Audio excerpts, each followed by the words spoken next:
cheese. So the craft means a lot to the Dutch farmers who immigrated here in Access, Carolina's Ava Bratz, learning about their process and entering into a cheese cave and everything.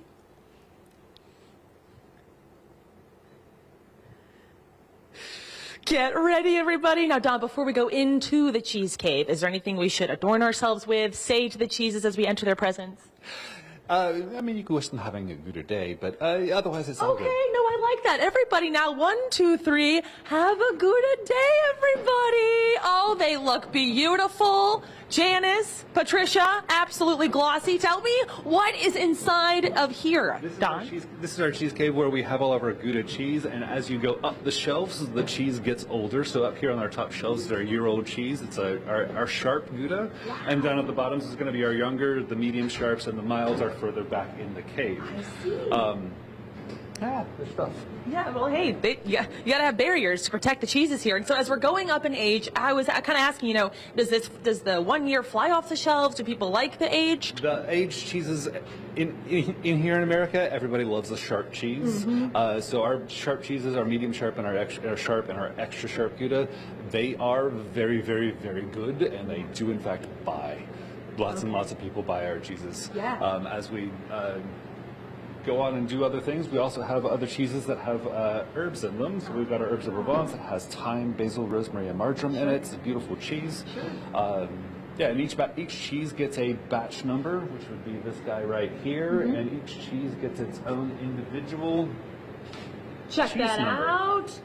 Okay, 005773. Looking extra plump today, and now Tuesday is a big deal for the wheels here. Tuesday is a big deal for the wheels. What we have to do is we have to manage the liquid content in the cheese as it wants to settle out if you leave it sit for too long. So every day, or on Tuesday, we've got to flip every single wheel of cheese so that you take the cheese, flip it over, and the liquid can settle down from the top down again. Wow. That means each of those wheels is 20 pounds.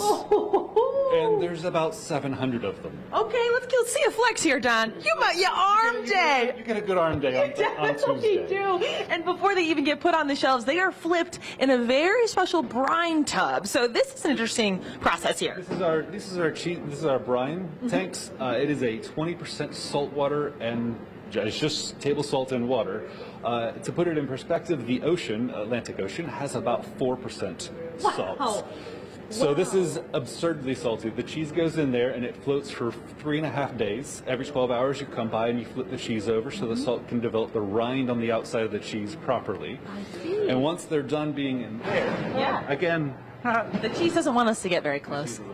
so once it's done in there for 3.5 days, it goes on the shelves above, and you can see what the cheese looks like in the brine.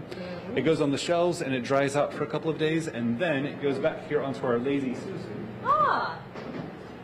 And on our Lazy Susan, we can coat the the protective coating on there, and that just keeps the dust and dirt off the cheese. And formerly, people used wax, and this is a different type wax. of. This is a special product that we buy.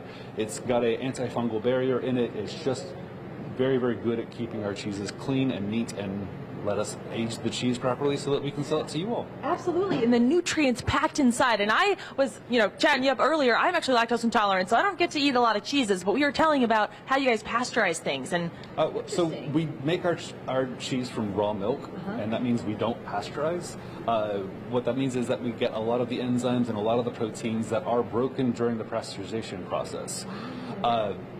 The older a cheese is, and the raw milk it has the enzymes in there, the easier it is for lactose intolerant people to eat. There you go. Well, a good pro tip. The older the cheese, if you're lactose intolerant like me and we are cheese disabled, we have something we can enjoy. But I'm going to work my way up to the lower age because this all looks amazing. So we're going to go actually taste some cheese when we come back. But wanted to show you guys a little bit of the process. We've got the brine tanks. We've got good old Patricia aging here.